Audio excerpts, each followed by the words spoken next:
to Uprising TV. Gone for the two fingers, double pointing this time. Please welcome the man from Forlorn, for it is Ed. Hi. Hello, Ed. Hi. So, right from the get-go, how was it? Yeah, no, it was great. When we got here, we were trying to scope the place out and it's a bit of a maze back there as well. Yeah.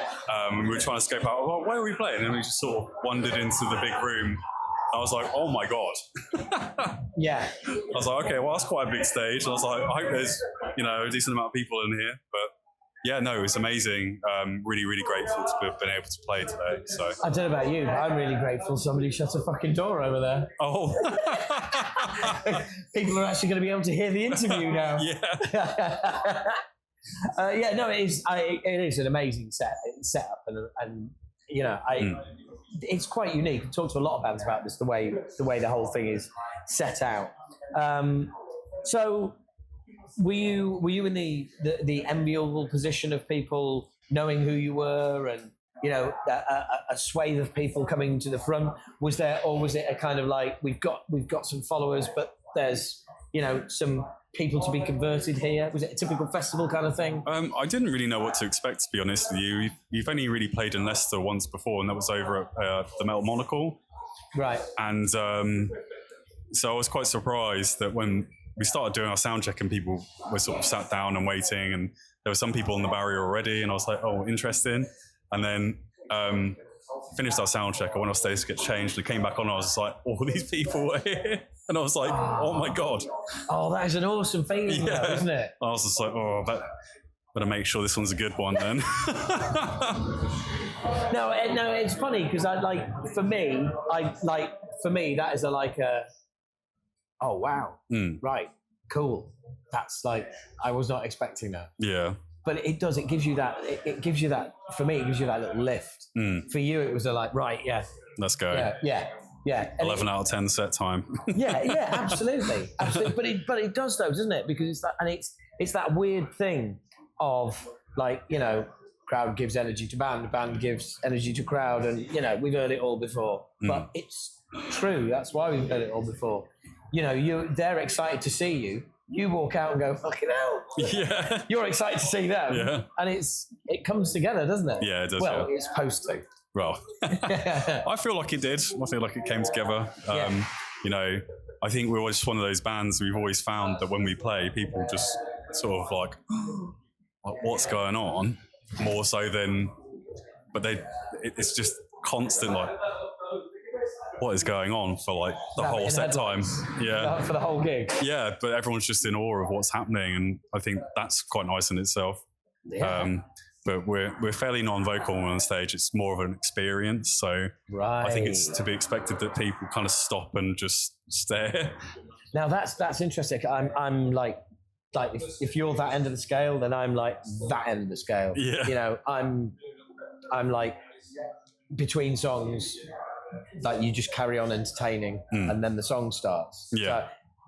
So that's what I do. That's my vibe. Your vibe, totally the other end, which fascinates me. Yeah. Because it's silence is uncomfortable. Yeah. And people want to fill it. You sit on the phone and speak to somebody, and if they ask you a question, take time to answer it. Before you answer, they'll be like, are you all right? You okay? Yeah. Is there, are you just, you know what I mean? People don't like silences. They want to fill it. So I think that's kind of really brave. Yeah. Well, we've got interludes, but the interludes they're not comfortable listens. They're designed to make you feel uncomfortable. So what do you mean by interludes? So it's just like an instrumental piece that we sort of thrown together. There'll be, one of them, for instance, is a quote from The Wicker Man, and it's just it's on a weird reverb thing I set up, but it's all distorted. Oh, because The Wicker Man's not weird enough? Yeah. You sick bastard. Well, I love doing stuff like that. Just imagine me sat in my bedroom working away on Logic Pro with the next horrific delight. Yeah, absolutely. Yeah. Fucking hell. I can imagine your neighbours calling the police. Oh, well. There's lumps in the garden again. Well, I'm not allowed to talk about that. Yeah, fair enough. Okay, so you fill those silences with sick and horrible sounds. Yeah, brilliant. Yeah. Before I forget, I haven't listened to it yet, but what I've downloaded on BBC Sounds is a podcast, and it's a one episode, 40 minutes, and it is it's called Learning to Love Again. Right. And it is the sons of the director of The Wicker Man talking about how that movie ripped their family apart and ruined their lives. You know? Yeah. Some people thought it wasn't weird enough. Yeah. But how they've, over the years, they've come full circle and learned to love it and embrace it. And I just thought somebody with a mind like yours might like to listen to that. No, I'll definitely check that out. Yeah. I love learning about, all the behind the scenes stuff in movies, even if there's like a good dramatic story behind everything. And but also I was like, that's such a it really jumped out at me. It's like one episode in a not something that's about movies or anything. Yeah. And that just jumped out at me as kind of like, now that I want to listen to. Yeah. That's like it's The Wicker Man. I mean, duh. Yeah. But B, yes, I can imagine that being a film that tears a family apart. Yeah. Because it was a huge flop when it came out. Oh, really? Yeah. Yeah. I know. I mean, and starring Nicolas Cage as well. Who would have thought? Got you. Who in their right mind went, do you know what I'm going to remake? Oh, God. The Wicker Man. And do you know who I'm going to get starring it? Nicolas Cage. How does somebody not in the chain at some point go, you're going to fucking do what? Take his money away. Do not allow this to happen. It's absolutely wild. And the funny thing about that movie is there was only one specific cut of the movie that has the B scene in it. And I don't think it's not available on streaming. So if you went to go and watch it, for instance, you couldn't find, not the B scene. It's not in like the digital release of it. It was only on like the UK cut of the film, which you could only get when Blockbuster existed. Wow. Yeah. And so you can't get the Nicolas Cage version on Blu-ray or anything like that. I'm sure you probably can track it down somewhere. Like, I don't know why you would. I'm sure. Yeah. Well, just for that scene alone, but you can probably just watch it on YouTube or something. Yeah. But well, I'm a huge Cage fan. I got nothing wrong with the Cage. He's a good guy, you know. Yeah. Yes, he makes a lot of movies, but as he said, 2008. Huge financial problems along with everybody else. And now he's literally like, I make minimum 5 or 6 movies a year. And 1, maybe 2 if I'm lucky, is for me. Yeah. The rest of the tax man. It's like, well, can't argue with that. You can't knock honesty. Yeah. As I always say, you cannot knock honesty. Yeah. You can not like what someone's saying. You can not like them for saying it, but you can't argue with it. No. It's just honesty. Yeah, totally. Oh, we've totally gone down the Wicker Man rabbit hole, haven't we? We've gone down a Cage hole now. We've gone down the Nick Cave. Oh, no, that's somebody completely different. That is someone different, yeah. Well, let's go there. Nick Cave. Fan or not? Yeah. I was going to almost say that I thought you would be, but I held back.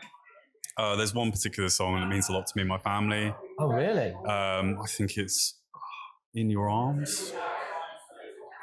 I can't remember, but it gets played a lot. It's one of those ones that's just always on.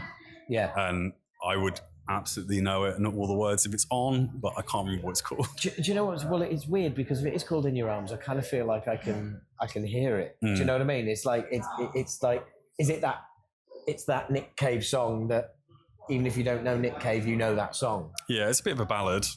Yeah. Really? What a surprise with Nick Cave. Yeah. Strange individual, but also like multi-talented, reaching into movies, soundtrack composition, acting, a polymath of a man. Yeah. Don't know what that means. I heard someone else say it about somebody who does a lot of stuff. So. I don't know. It sounds really clever though. So doesn't it? Let's just roll with it. Yeah, not so clever when you admit that you don't know what it means. I mean, you just said it out, right? Yeah. True. I'm definitely keeping the bit about Blockbuster though. Oh, excellent. Gotta go old school. Oh, I used to love Blockbusters so much. Like, yeah, big time. I suppose, well, in lonelier times in my life, I used to browse those bargain bins, going for the DVDs. Oh, the X-Rental. The X-Rental DVDs. Yep. And you'd find some absolute fucking gold in there. You know, Man with Two Brains. Yep. You know, all sorts of just like, what is this doing here? Yeah, no, absolutely. And I used to live, I lived for a couple of years in Newcastle, and it was like early 90s, and there was a shop, and all it sold was X-Rental DVDs. Amazing. That's all it did. And we would go up there, and you'd come back with like 4 movies for 12 quid. Oh, so good. And it'd just be like, oh my God, I got Fletch and Fletch Lives. I've never heard of either of those. Oh, really? No. Brilliant. I gotta brush up on my cultural. Can you give me a quick rundown of the plot of Fletch and Fletch Lives? Okay, Fletch, Chevy Chase. Do you know who Chevy Chase is? I love Chevy Chase. Not so much recently. Yeah. Let's face it. It's made like bit of an awful human being. Yeah. Great in movies, not so much outside. Yeah, Chevy Chase. 1 in 10 strike rate for a movie. Yeah. Well, Chevy Chase is Fletch, private detective. Right. And then there's the follow-up, Fletch Lives. Okay. Fletch 3. That's that now, but that is good because if there's a real weird Disney scene complete with animated birds towards the end of it, where you're like, what? But basically, he's a private detective, and it's a lot of him being a private detective jokes. Right. Okay. But for some reason, the scene that sticks in my mind is when he's on a plane and he sits next down to this woman, and he just puts a newspaper up like that. She just sort of pulls it down, and she's like, "Hello." He's like, "Hello." She's like, "My name's Barbara. What's your name?" And he says, "Nostradamus." And she said, "Oh, and what do you do, Mr. Nostro?" And he goes, "I'm a shepherd." And it's just Chevy Chase kind of humour. It's that. It's kind of like snigger, but not funny. Yeah. It keeps you entertained, and then there might be a big, like 1 or 2 actual laughs. Yeah. And then you get to the end and go, well, that was 90 minutes. Yeah. Probably never going to watch that again. But I'll tell you what, if I can pick up those 2 DVDs for 6 quid, maybe. Yeah. So, yeah, probably edit that out as well. But if you're in a Chevy Chase mood, mate, if you can find Fletch or Fletch Lives, right, okay, or the third one, I'm not even sure if there is a third one. It might be Fletch Lives. Check them out, and you'll be mildly entertained. If the third one doesn't exist, I want to know what you did to achieve watching the imaginary third one, complete with Disney animation birds. It means the Disney animation scenes in the second one. I haven't completely lost my mind. Yeah, I was going to say. Yeah, that scene exists, right?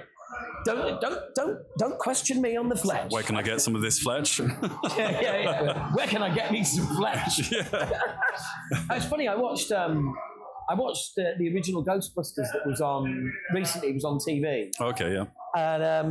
And it was on, and I was like, oh yeah, it's this. And when you kind of like, there's nothing on, and I'm sick of looking for stuff. Yeah. And it's Ghostbusters, and I haven't seen it in ages, so I'll just let it go. And I kind of watched it, I was like, this is pretty good, actually. Yeah. I mean, the effects are horrendous, but it's actually pretty good. Yeah. And everybody is good in it. And Bill Murray. Yeah. He's just clearly just doing his own thing. He's doing the Bill Murray thing. Yeah. And everyone's just letting him get on with it. Yeah, yeah. Like, yeah, great. The weird thing is, his hair's always been like that. He's always had that crow thing going on, that receding. Yeah, like a widow's peak, is it? That's the one. Thank you. Yeah, widow's peak. Yep. Yeah, crow thing. I mean, it kind of looks like a crow if you lifted it flat off his head and laid it out on a table. You're too kind. You're too kind. It's all right. Well, let's go with the Crow tangent for a minute. Okay. Do you have any thoughts on the Crow being remade? Yeah, I think the trailer actually looks pretty good, and I feel like it's a little bit hypocritical of people to pretend that there isn't 1,000 sequels to the Crow that suck. Yes, so but none of them are trying to reproduce the Crow. That's what they'd say. But I totally know what you're saying, and I walked out of The Crow 2 and shouted "fuck off" at the cinema screen as I left. Right, so yeah, I've always been a bit over passionate about things, but I absolutely adore The Crow, despite the fact that nobody has ever taken the time to do a decent fucking remastered Blu-ray. And some of the scenes are grainy as fuck, and some look amazing and gorgeous. Brandon Lee is incredible in it. Yeah. Some of those shots are amazing. When he walks into the church. Yeah. Oh man, it's like next level shit. But this is, we'll have, it's like, no, we're going to have a remake of The Crow as well as, not instead of. Yeah, so we still have that movie. That's always my feelings with things, is that... Thought it might be. And I think it's applicable as well, if we're going to bring it back to music, is when... Oh, shall we? Yeah, we can do. It's when a band you like releases an album you don't like, it doesn't mean that all the ones that came before it don't exist. Yes. In both cases, it's being over emotionally involved. Yeah. And feeling like you're being betrayed somehow. Like when you build up to see a movie, or you build up for a release of an album. Well, you're setting those unrealistic expectations, which it's very likely are impossible to meet anyway. Yeah. So if you don't like what you see or hear, part of that is on you. Yeah. You know, no, somebody in a band would say that. Well, but we're all music fans, so we know that. But especially with movies, and even if you wanted to touch on video games as well, people really they build themselves up on all the pre-release stuff for it. They get super hyped, and in their head, the cogs start turning and be like, "Oh, wouldn't it be amazing to do this? Wouldn't it be amazing to do that?" And then in their head, they're like, "Oh my god!" Like expecting to see something along the lines of something that's just existed in their head for these period of months in advance, and then when they get there, it's nothing like how they pictured it in their head, and then they're ultimately disappointed. So the best way to avoid this is just to not be like, "Oh, that's cool, that's coming out.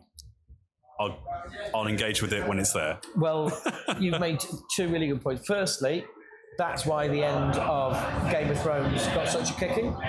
Too many people were too into it, and were busy writing the ending in their heads, and when it wasn't the ending in their heads, they got angry. And say, well, what I would have done, no one gives a shit, mate. Work in Tesco's, shut the fuck up. I'm sorry, do you write at HBO? yeah, exactly. Right? It's just like, no one cares. No one cares. And in music, what people do is also set those expectations and their emotions attached to them. And also it can be like, well, that album meant something to you at a particular time in your life.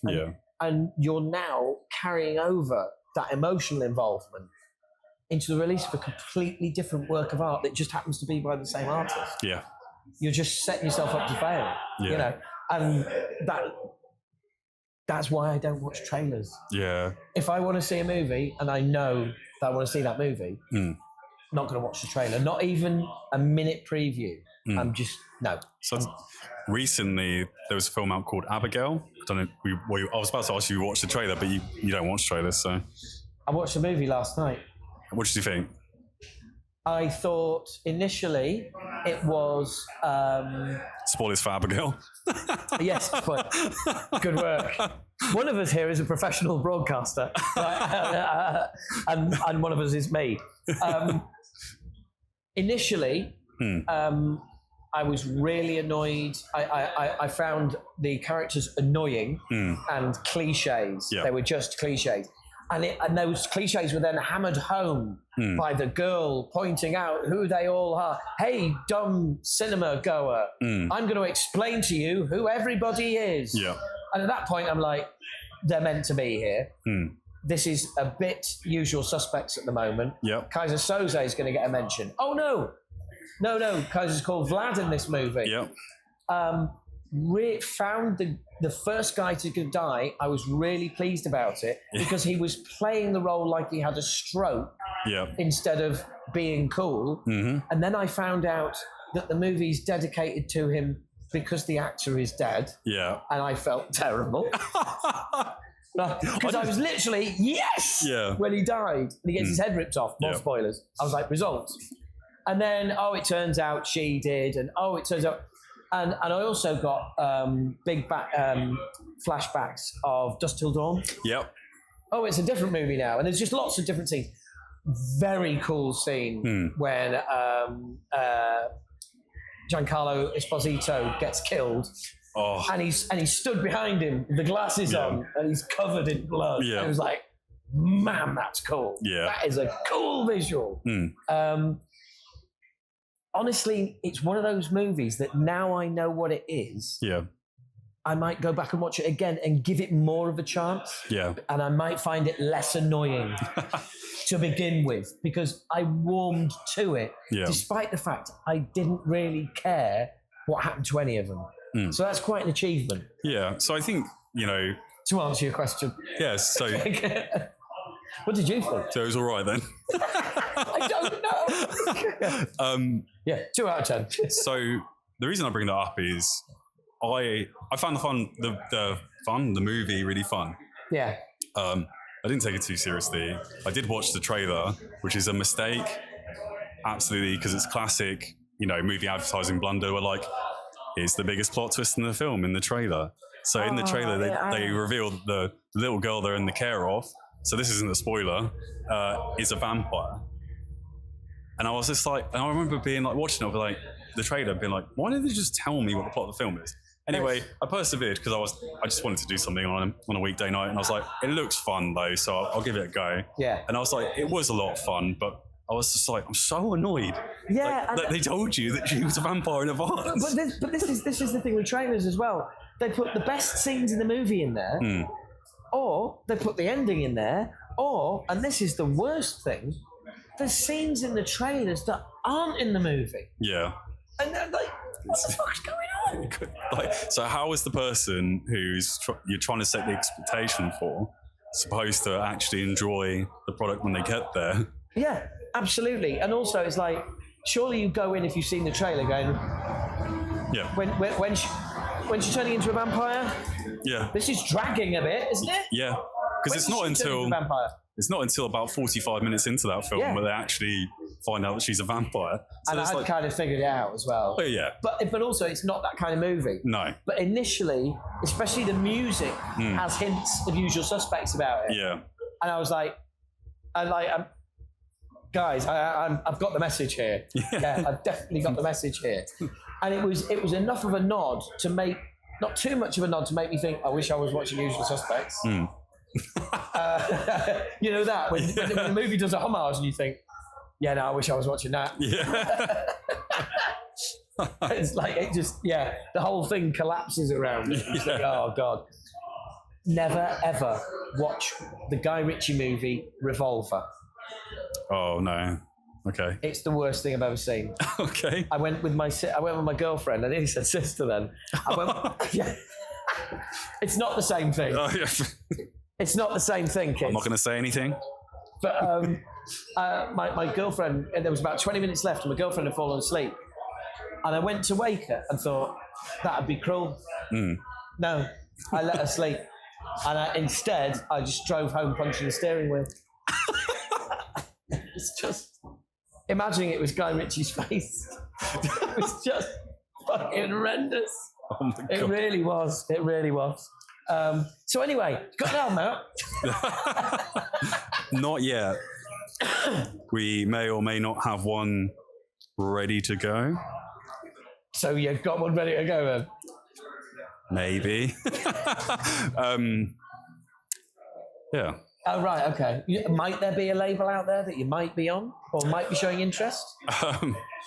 I can't say anything about that just yet. Really? Yeah. Oh, this is really cool. Great. Awesome. Well, I will just assume that there's good news coming. There's something in the pipeline. There's definitely something more coming from us this year. Oh, like that. Could be an EP, could be an album, could be a movie, could be a trailer for a movie with all the best bits. I'll give you a bit more than crumbs. There'll be another new single coming in the next couple of months. Cool. More days before the end of the year? From something larger. We've got a few gigs coming up. Next month in June, we're playing with Crypta the Brazilian death metal band. Right. But if you're at Download Fest, you're going to miss that. So Never mind. Just don't go to Download. Just don't go. Yeah. Just come see us.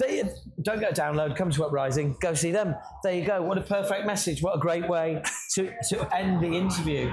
So, look, thank you very much for coming on Let's Talk Movies. Yep. It's been an absolute pleasure, man. Yeah, and you. Pleasure, Ed. I'll make sure I'll pick up Fletch. Revolver. Yeah, Fletch lives and Revolver. Why would I get Revolver? Yeah, no, don't do it, mate. No, don't. It's terrible. All right. Thank you very much. Thank More you. bands coming very soon.